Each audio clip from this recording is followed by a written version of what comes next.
Hari ketiga retret kepala daerah berlangsung di Magelang, Jawa Tengah hari ini, Saudara. Menyoal topik wawasan Nusantara dan soal anggaran, ini tentu menjadi menarik. Namun tak kalah menarik, masih ada beberapa kepala daerah yang merupakan kader PDI Perjuangan yang belum ikut dalam retret ini. Lebih lengkap kita bahas bersama pengamat politik sekaligus Direktur Parameter Politik Indonesia, Adi Prayitno. Mas Adi, selamat pagi. Selamat pagi. Mas Adi, sudah masuk hari ketiga retret, materinya bahas soal wawasan dan juga nanti di malam hari ada soal anggaran. Analisa Anda untuk daerah dan juga pusat, apa sebetulnya yang menjadi bekal bagi daerah dan juga pusat di retret ini? Ya, saya kira yang paling mungkin bisa ditebak soal bagaimana sinkronisasi dari keinginan pemerintah pusat untuk melakukan efisiensi anggaran. Karena saya kira memasuki 100 hari kinerja Prabowo dan Gibran, salah satu gebrakan yang paling menonjol adalah semua kementerian dan lembaga itu diminta untuk melakukan efisiensi, di mana efisiensi itu tentu untuk mengalokasikan untuk program-program strategis pemerintah seperti makan bergizi gratis, termasuk juga soal pemeriksaan kesehatan gratis untuk mendirikan rumah untuk 3 juta penduduk dan seterusnya dan seterusnya. Itu yang paling mungkin saya kira memang akan disampaikan dalam retret hari ketiga, karena kalau kita membaca postur anggaran kita di 2025 memang salah satu opsi supaya ini sustain pembangunan-pembangunan antara pemerintahan pusat dan daerah adalah bagaimana memang melakukan penghematan-penghematan yang saya kira sudah mulai dilakukan di berbagai tempat. Nah, dalam konteks ini saya kira memang retret itu diminta tentu saja supaya gubernur, bupati, dan wali kota yang sudah resmi dilantik beberapa hari yang lalu juga melakukan hal yang serupa.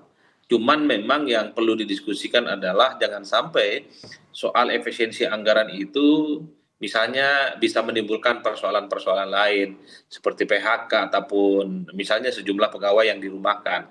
Kan itu yang saya kira memang perlu dikomunikasikan antara pemerintah pusat dan pemerintah daerah. Nah, yang kedua secara prinsip memang di tengah anggaran yang sangat terbatas, di tengah anggaran yang diefisiensikan, tentu dana yang digunakan baik dari pusat ataupun daerah nantinya memang sebisa mungkin harus dialokasikan untuk persoalan-persoalan yang memang dibutuhkan langsung oleh masyarakat. Karena kalau kita mendengar pidato politik Prabowo Subianto itu kan sangat populis. Bagaimana semua program kerakyatan itu adalah menjadi program prioritas, tak ada lagi seminar, tak ada lagi FGD, tak ada lagi jalan-jalan, tak ada lagi studi banding.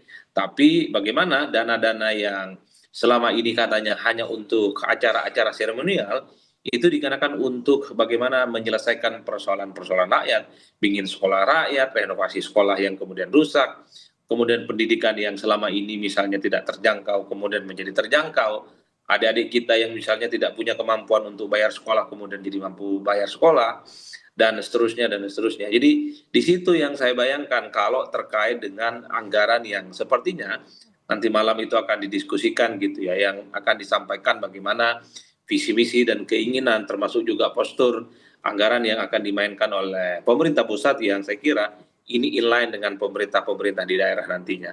Oke. Mas Adi, salah satu materi yang juga menarik adalah soal kewaspadaan Nusantara. Apa yang bisa dicermati dari ini? Apa sih sebetulnya yang menjadi kewaspadaan terutama bagi para kepala daerah?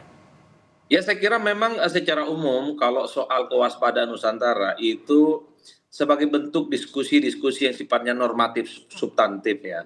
Artinya kita sebagai anak bangsa, terutama gubernur, bupati, dan wali kota yang selalu menjadi corong negara kita, itu harus sebisa mungkin menjaga harmonisasi. Jadi sekeras apapun perbedaan politik, sekeras apapun persaingan politik, baik di pilkada, pileg ataupun pilpres beberapa waktu yang lalu, setelah semuanya usai, itu mestinya harus saling berangkulan satu sama yang lainnya. Itu artinya apa? Unity in diversity, artinya kebersamaan dalam keberagaman itu harus menjadi kunci dan selalu menjadi kalimatun sawa. Menjadi kalimat kolektif yang mesti harus dipegang teguh oleh kepala-kepala daerah di seluruh Indonesia. Jangan sampai ada friksi, ada konfrontasi, termasuk juga soal konflik-konflik yang hanya karena didasarkan atas perbedaan-perbedaan dan sikap politik yang kita tahu biasanya kalau ada pilkada dan pilpres dan pileg itu kan konfrontasinya secara terbuka. Itulah yang saya sebutkan. Ini adalah wawasan kebangsaan yang terkait dengan kewaspadaan Nusantara.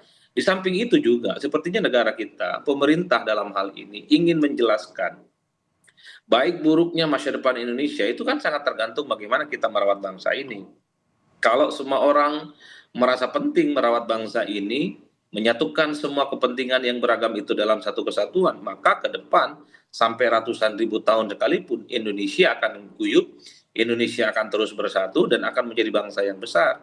Tapi pada saat yang bersamaan, kalau keberagaman, diferensiasi, baik secara politik, etnis, dan agama, itu dipertentangkan, dicari celah untuk dibentur-benturkan, bukan tidak mungkin suatu waktu negara kita itu tidak akan kondusif seperti negara-negara yang lain yang sebenarnya gara-gara keberagaman mereka lah kemudian terjadi konflik-konflik yang berkepanjangan. Yang ingin disampaikan dalam wawasan Nusantara sepertinya, satu sisi pluralisme ataupun kemajmukan bangsa kita itu adalah bekal yang sangat penting bagaimana membangun Indonesia yang tetap solid untuk masa-masa yang akan datang. Tapi pada saat yang bersamaan, pluralisme dan keberagaman bangsa kita itu membawa satu ancaman yang relatif cukup serius, di mana perbedaan itu kalau dibentur-benturkan bukan tidak mungkin hanya akan menjadi bom waktu yang suatu waktu itu akan menimbulkan instabilitas politik. Apalagi kalau kita membaca ya bukan hanya kepala daerah soal wawasan kebangsaan itu, anak-anak sekolah di kampus pun ini menjadi mata kuliah wajib, Okta. Di kampus saya di UIN Syarif Hidayatullah misalnya ada pendidikan Pancasila dan kewarganegaraan. Salah satu materinya adalah bagaimana negara kita itu harus dipahami sebagai kolektif kolegial yang sudah menjadi kompromi dari kepentingan-kepentingan elit bangsa dan negara. Dalam Oke. konteks itulah jangan lagi ada pihak-pihak yang kemudian mencoba untuk membuat negara kita itu tidak stabil, membuat negara kita itu gaduh hanya gara-gara perbedaan dan kepentingan politik yang berbeda. Oke, baik. Tentu menarik tadi soal bagaimana pengelolaan yang harus sinkron. Nanti kita lanjutkan kembali, Mas Adit dan saudara tetaplah di Breaking News Kompas TV. Kami akan hadir usai jeda.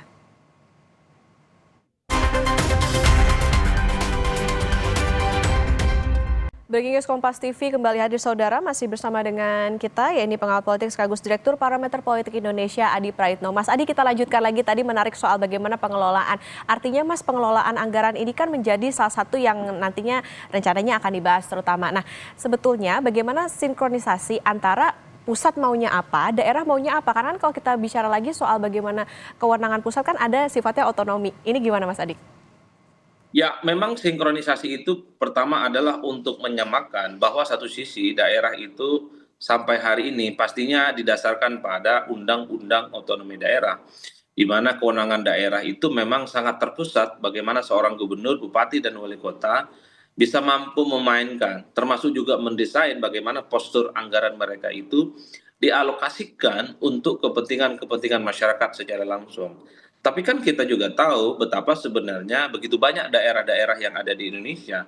Soal postur anggaran itu kan juga sangat tergantung bagaimana subsidi dari pemerintah pusat. Artinya satu sisi memang otonom daerah itu, tapi pada saat yang bersamaan terkait dengan soal anggaran, saya kira kepala-kepala daerah itu sangat tergantung bagaimana kucuran-kucuran dana yang nantinya akan diberikan oleh pemerintah pusat.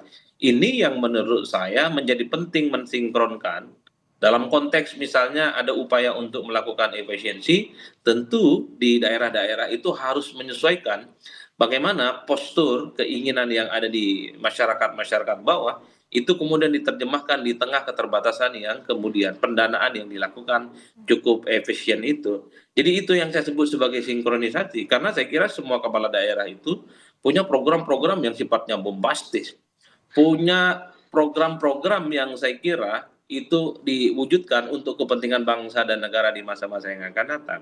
Khawatirnya keinginan-keinginan daerah yang kemudian cukup fantastis itu tidak bisa disinkronisasikan dalam konteks adanya efisiensi yang dilakukan oleh pemerintah. Jadi di situ sebenarnya Okta, karena kalau kita membaca rata-rata secara umum, memang proyeksi anggaran kita itu untuk 2025 memang harus dilakukan secara hati-hati karena saya kira Prabowo Subianto itu memang hanya menginginkan bagaimana semua program-program pemerintah yang strategis, terutama yang menyangkut langsung kebutuhan rakyat, itu menjadi program prioritas. Sehingga program-program yang selama ini dianggap artifisial, program-program yang hanya sebatas formalitas, seperti seminar, seperti FGD, kunjungan, studi banding yang dinilai tidak terlampau penting, itu pasti akan dikurangi, bukan hanya di level pusat, tentu di daerah-daerah itu diminta untuk melakukan efisiensi dan pengetatan anggaran. Sehingga anggaran yang selama ini dianggap boros untuk kepentingan birokrasi, untuk kepentingan aparatus-aparatus pemerintah, dan efektivitasnya juga tidak bisa diukur, maka yang paling penting adalah pendanaan ini kemudian dialokasikan untuk memenuhi kebutuhan yang diinginkan langsung oleh masyarakat. Seperti yang saya sebutkan tadi, makan bergizi gratis, soal sekolah gratis, soal bagaimana misalnya menciptakan lapangan pekerjaan dan seterusnya dan seterusnya. Nah, red trade itu di situ pentingnya supaya apa yang diinginkan pusat dengan apa yang diinginkan daerah itu bisa dikompromikan karena saya kira kepala daerah dengan pemerintahan pusat itu tidak bisa dipisahkan satu sama yang lain. Sekalipun kita tahu ada yang disebut dengan konsep otonomi daerah, sekalipun kita tahu bahwa gubernur, bupati, dan wali kota itu sangat otonom bagaimana mendesain postur anggaran, mendesain keinginan mereka. Tapi secara umum, begitu banyak daerah-daerah di negara kita ini yang masih sangat tergantung pada pemerintah pusat, terutama terkait dengan anggaran. Nah, di situ yang saya sebut sinkronisasi itu, Okta. Oke, Mas Adi, artinya penegasan. Di dalam retret ini juga sekaligus ya sama-sama tekan ego nih antara pemerintah daerah juga pemerintah pusat. Kalau tadi dikatakan di pusat juga kan pasti mereka punya nih kepala daerah tadinya janji-janji politik, janji-janji kampanye ketika mereka mencalonkan dulu. Gimana caranya supaya itu tadi bisa menyamakan ego, menyamakan sinkron untuk bisa kebijakan bisa jalan pusat dan daerah, tapi di satu sisi memastikan bahwa pembangunan di daerah juga bisa tetap jalan. Ya, saya kira memang blueprintnya cuma satu, bahwa setiap apapun program daerah, termasuk juga program pusat, itu memang harus diniatkan untuk membantu rakyat secara langsung. Itu saja kuncinya. Nah, program-program kayak rakyatan itu kalau kita mau tracking kan sederhana. Misalnya makan bergizi gratis, Ya. bikin rumah untuk rakyat, kesehatan gratis. Kemarin misalnya ada soal pemutihan terkait dengan hutang UMKM. Kemudian juga misalnya bagaimana biaya haji itu dipangkas. Kemudian di masa-masa yang akan datang, kita juga ingin melihat bagaimana subsidi negara itu tepat sasaran dan langsung dibutuhkan oleh masyarakat. Nah, itu yang saya kira kalau kita mendengar visi misi kampanye pemerintah yang ada di pusat ataupun visi misi yang dilakukan oleh kepala-kepala daerah, saya kira sinkron. Kalau kita mau tracking satu persatu ya, 545 kabupaten kota dan provinsi saat pilkada serentak kemarin di bulan November, semua yang dijanjikan oleh para kepala daerah itu adalah program-program kerakyatan, mengentaskan kemiskinan, kemudian menghilangkan pengangguran, akses terhadap dunia pekerjaan, mensejahterakan petani, nelayan, para buruh, dan seterusnya. Itu yang saya sebutkan sebagai sebuah blueprint. Artinya dalam retret kali ini tentu publik berharap ada penegasan bahwa keinginan-keinginan untuk menyelesaikan persoalan rakyat itu tidak bisa dibantah, bukan hanya sebatas retorika. Karena publik juga menganggap umum sebenarnya para pejabat-pejabat daerah ini kan kalau berkampanye seakan-akan dia itu malaikat, seakan-akan dia itu adalah sebagai sosok yang kemudian akan menyelesaikan semua persoalan. Tapi ketika sudah menjabat, sudah dilantik, jangankan menyelesaikan persoalan kebangsaan, justru yang terjadi itu adalah memperkaya diri hanya untuk kepentingan pribadi, kelompok, dan golongannya. Nah, retreat ini bagi saya adalah sebagai reminder, sebagai peneguhan kembali komitmen bahwa mereka ketika menjadi kepala daerah, tujuan utamanya adalah bagaimana daerah-daerah itu bisa selesai dan bisa tuntas persoalan-persoalan yang selama ini tidak bisa diselesaikan.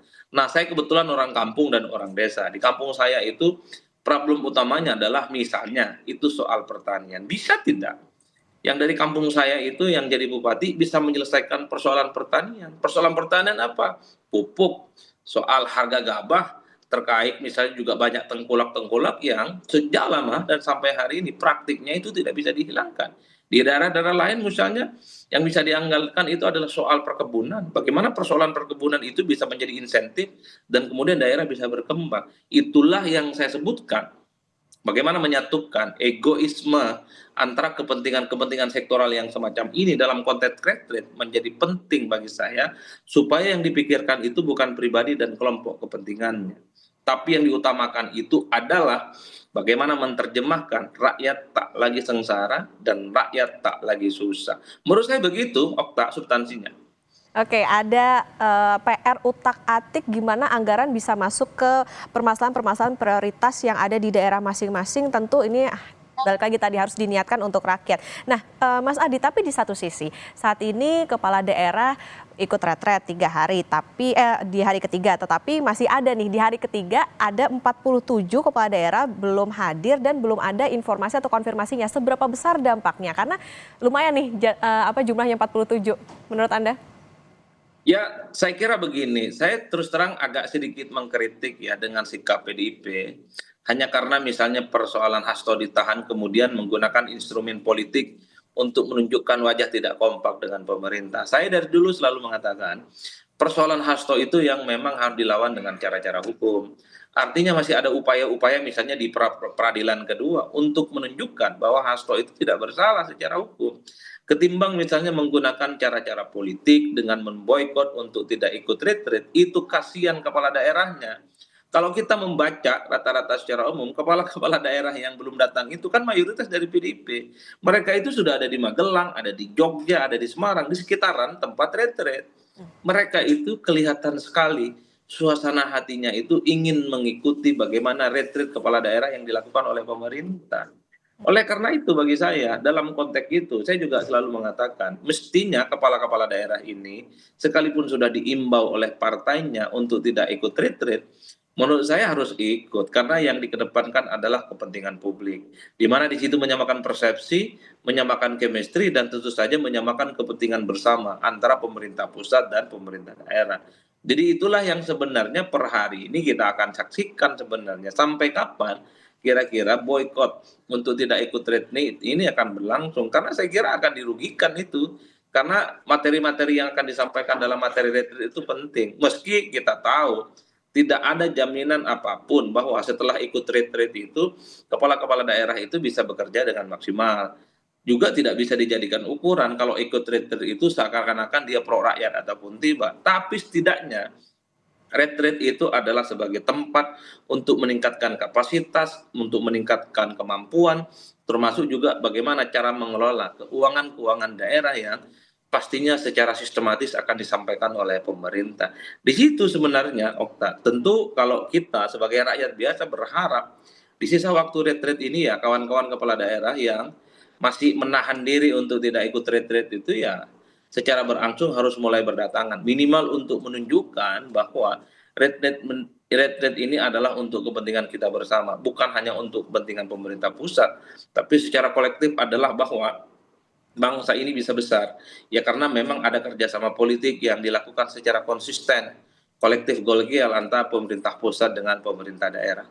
Oke, Mas Adi, nanti kita akan lanjutkan usai jeda dan saudara Breaking News Kompas TV masih akan kembali usai jeda, jadi tetaplah bersama kami.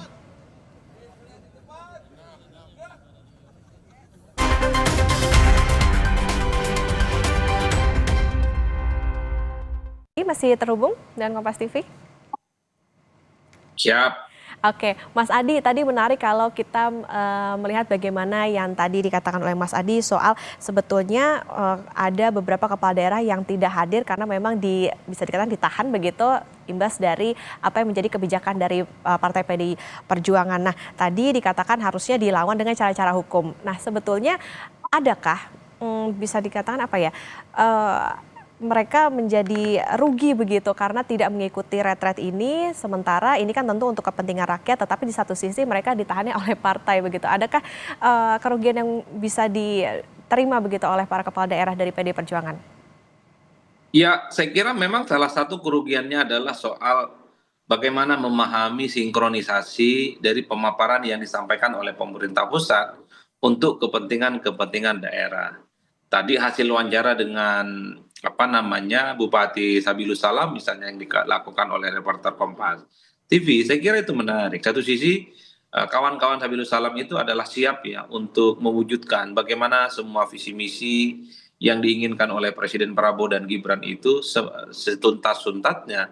Tapi kan mereka mengakui sedang defisit anggaran dan pada saat yang bersamaan pemerintah pusat itu sedang melakukan efisiensi. Nah ini menurut saya penting kan dikomunikasikan antara kepentingan pemerintah pusat dan pemerintahan daerah.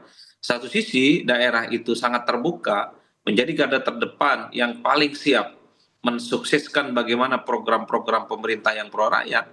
Tapi pada saat yang bersamaan kalau support anggarannya itu tidak kondusif, Kalau support anggarannya itu tidak sesuai dengan ekspektasi, bukan tidak mungkin akan terjadi kendala dan hambatan-hambatan di mana program prioritas itu tidak sesuai dengan harapan. Nah, gap di antara bagaimana efisiensi dan defisit anggaran dengan keinginan mewujudkan semua keinginan-keinginan pemerintah itu menjadi penting dikomunikasikan dalam retreat kali ini. Itulah yang saya sebut di awal sinkronisasi, mensistematisasi, dan mengkolaborasi. Kira-kira ada tidak titik temu yang bisa dikompromikan antara kepentingan pusat dan daerah di tengah upaya-upaya efisiensi dan di tengah daerah-daerah itu yang masih sangat tergantung bagaimana anggaran dari pusat itu diberikan kepada mereka. Oleh karena itu bagi saya 47 gubernur, bupati, dan wali kota yang tidak ikut retret dalam konteks itu, pastinya mereka akan gagal memahami bagaimana sinkronisasi itu bisa dilakukan. Karena dengan adanya sinkronisasi, dengan adanya pemaparan materi di hari ketiga, soal bagaimana mengelola anggaran, itu kan adalah satu keistimewaan. Untuk bertanya secara detail kepada pemateri, konon pematerinya adalah Ibu Sri Mulyani yang saya kira cukup capable, memiliki kompetensi di atas rata-rata. Bagaimana manajemen keuangan itu bisa sinambung antara pemerintahan pusat dan daerah. Kemewahan untuk berdiskusi secara detail dan komprehensif bagaimana mengelola keuangan daerah dan pada saat yang bersamaan di tengah anggaran yang semakin ketat kira-kira begitu program-program strategis yang pro kerakyatan itu bisa tuntas seperti apa. Itulah yang saya kira mesti ada way out, ada diskusi dengan kepala jernih supaya daerah maju, pusat juga maju, semua demi keuntungan bangsa dan negara, dan yang diuntungkan di atas segala-galanya tentu adalah kepentingan rakyat di atas segala-galanya. Saya kira di situ, Okta. Oke, meskipun balik lagi Mas, sebetulnya kalaupun memang sudah ikut retret selama 1 minggu ini, ya dalam 5 tahun ke depan tidak ada jaminan bahwa pemerintahannya bisa mulus-mulus saja begitu? Oh iya, tidak ada bantahan apapun, tapi minimal sudah ada guidance, ada memori yang kemudian tertancap di setiap kepala daerah. Bahwa apa yang harus mereka lakukan sebagai sebuah inovasi, sebagai sebuah manuver tentu saja, di tengah keterbatasan-keterbatasan yang ada, keterbatasan anggaran, keterbatasan soal efisiensi, apa yang kemudian akan dilakukan oleh pemerintah-pemerintah daerah, tentu untuk mewujudkan bahwa mereka itu gubernur, bupati, dan wali kota yang bekerja untuk kepentingan rakyat. Bukan bekerja untuk kepentingan pribadi atau hanya bekerja setiap 5 tahun sekali. Karena kan kita cukup memaklumi dalam konteks bahwa banyak sekali kepala-kepala daerah di Indonesia dari dulu sampai sekarang biasanya janji-janji politiknya itu hanya besar di saat kampanye. Tapi ketika sudah terpilih, ketika mereka dilantik, tidak pernah mereka itu bekerja secara nyata untuk rakyat. Mereka kembali menunjukkan kinerjanya kalau sudah mau musim pilkada. Jadi 4 tahun jadi gubernur, bupati, dan wali kota tidak jelas kelihatannya, tapi setahun menjelang pilkada mereka itu menunjukkan bagaimana mereka itu seakan-akan paling berpihak kepada rakyat dan bangsa. Nah ini yang saya kira dalam retreat menjadi penting, menjadi pengingat bahwa kepala-kepala daerah itu adalah mereka yang mestinya setiap hari mampu merekam denyut nadi keinginan-keinginan dan kesusahan-kesusahan yang dialami oleh masyarakat. Oleh karena itu, tentu sangat menyederhanakan persoalan sebenarnya. Kalau ikut retreat seminggu, seakan-akan semua persoalan daerah itu tuntas, tentu tidak mungkin. Tentu sangat mensimplifikasi persoalan. Kalau dengan ikut retreat di Magelang, seakan-akan kepala daerah itu misalnya akan menunjukkan bagaimana komitmen mereka terhadap pembangunan-pembangunan daerah. Terlampau menyederhanakan. Tapi dengan adanya retreat, mereka itu diteguhkan kembali bagaimana prinsip-prinsip bahwa mereka dipilih sebagai gubernur, bupati, dan wali kota sebagai pemimpin-pemimpin daerah. Yang paling penting adalah inovasi, manuver, dan kemudian kreativitas supaya daerahnya berkembang, keinginan-keinginan rakyat itu terpenuhi, tentu di tengah keterbatasan-keterbatasan yang ada. Menurut saya di situ pentingnya, Okta. Oke, Mas Adi, staf sus Mendagri Herimen kan kemarin menemui juga nih kepala daerah dari PD Perjuangan yang mereka berkumpul di kafe gitu, tapi mereka tidak ikut dalam retret ini. Ini bisa efektifkah untuk bisa dikatakan ya mengajak begitu mereka untuk meyakinkan bahwa retret ini menjadi sesuatu yang penting untuk bisa diikuti? Kan problemnya satu sisi kalau kita mau jujur ini tentu sebagai sebentuk apa namanya ya kompromi lah, semacam ajakan secara terbuka supaya kepala daerah yang belum hadir sampai hari ini masih dipersilahkan. Tapi kan kita tahu, kepala daerah ini kan bukan tidak mau hadir, bukan tidak mau ikut, tapi kendala pada instruksi partainya. Tapi partainya kemudian melarang kepada mereka, mengharamkan kepada mereka untuk ikut retreat. Kalau mau jujur sebenarnya, kalaupun toh kepala daerah 47 orang yang katanya sudah berkumpul di Jogja atau di Semarang ini, kan bisa ikut melalui Zoom kalau cuma sebatas materi.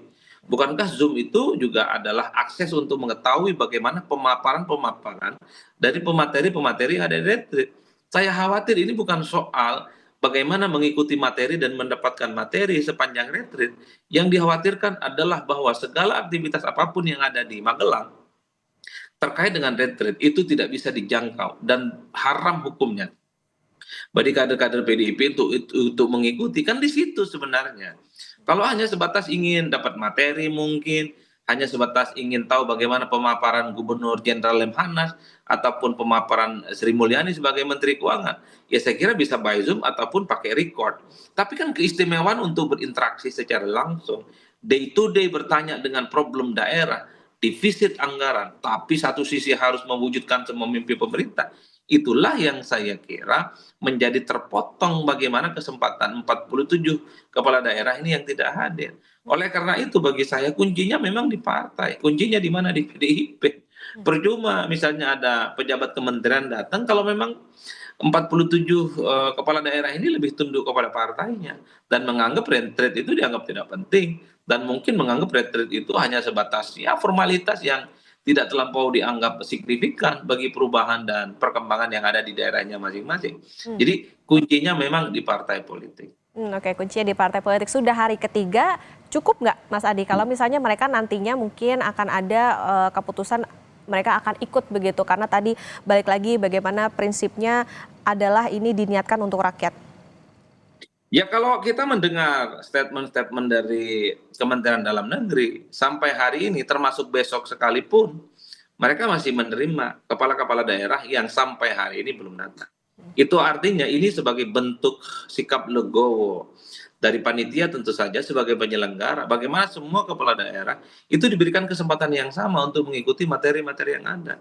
Meski pada saat yang bersamaan harus diakui, pasti kepala-kepala daerah yang lain bertanya-tanya, ini seakan-akan eksepsional, ini seakan-akan ada karpet merah kepada 47 kepala daerah yang nggak hadir dan boleh ikut di tengah jalan.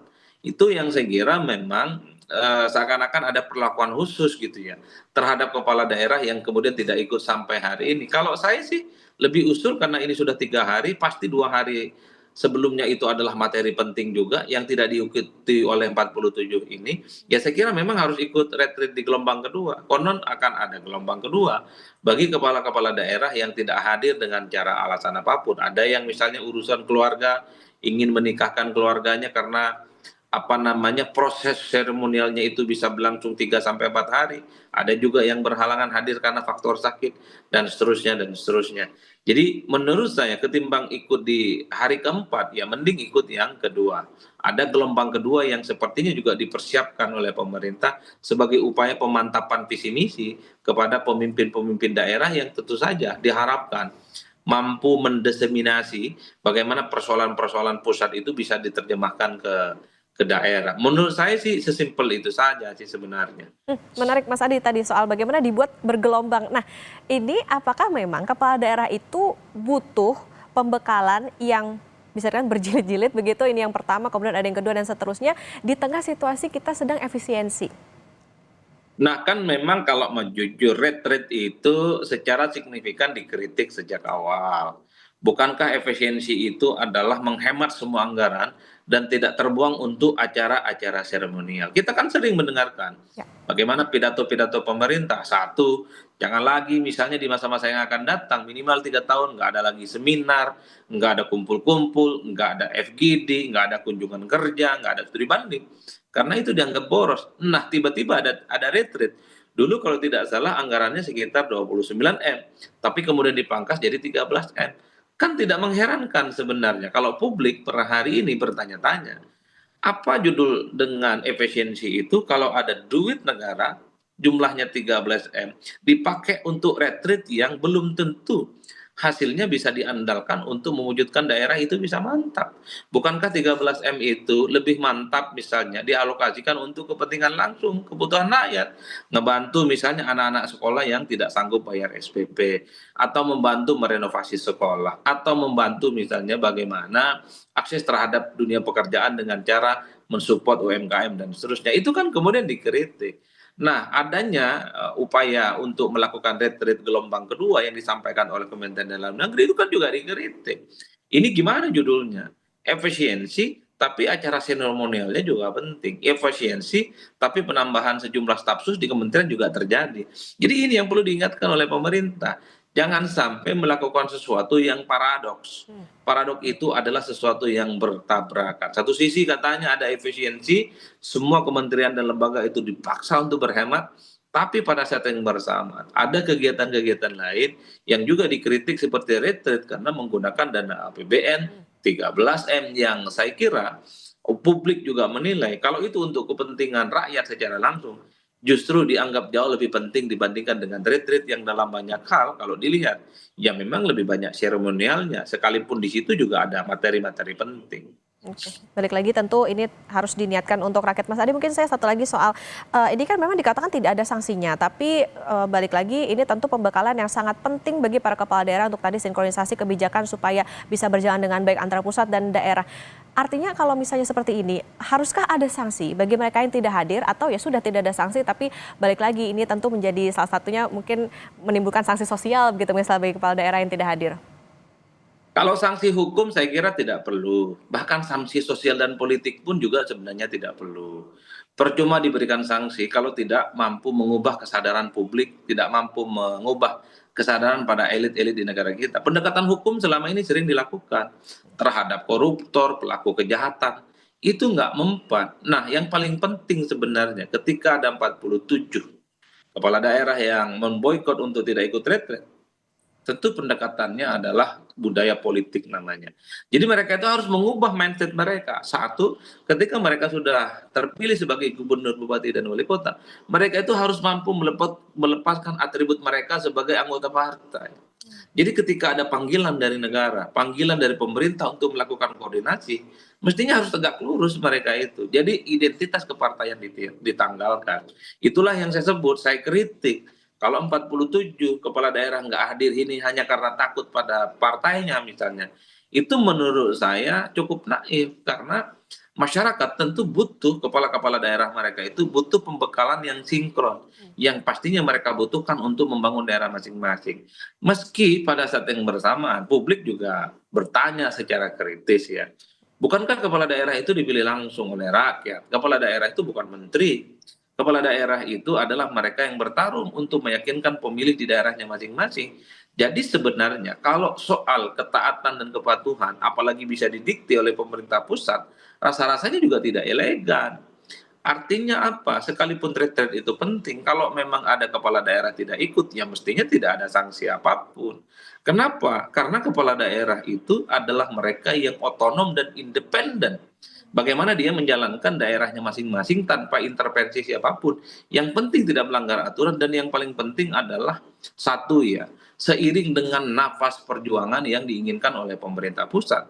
Karena kan kita tidak bisa menjustifikasi, sekalipun 47 kepala daerah yang tidak ikut retret ini tidak hadir, bukan berarti mereka tidak memperjuangkan aspirasi pusat. Secara fisik tidak hadir, tapi saya juga menduga dan cukup yakin 47 pemerintah daerah yang tidak hadir ini pastinya juga akan menerjemahkan bagaimana pemerintah pusat itu punya keinginan dan punya visi besar. Nah, itulah yang saya sebutkan. Kalau menteri masuk akal, kalau wamen masuk akal, kalau kepala badan masuk akal, tidak hadir kena sanksi, bisa kena reshuffle, dianggap membangkang dan tidak dianggap patuh terhadap presiden. Tapi kalau kepala daerah, orang bertanya-tanya. Baik. Karena yang memilih kepala daerah bukan presiden, tapi rakyat di tempatnya Oke, masing-masing. baik. Sudah dipilih rakyat, artinya balik lagi kepentingannya juga harus untuk rakyat. Meskipun ini balik lagi tadi tidak ada jaminan bahwa pemerintahan di 5 tahun ke depan bisa smooth begitu, tapi tentu retret ini menjadi salah satu pembekalan yang penting, terutama bagi bagi para kepala daerah untuk bisa sinkron antara pusat dan daerah. Terima kasih pengamat politik sekaligus Direktur Parameter Politik Indonesia, Mas Adi Praitno sudah bersama di Breaking News Kompas TV. Sehat selalu, Mas Adi.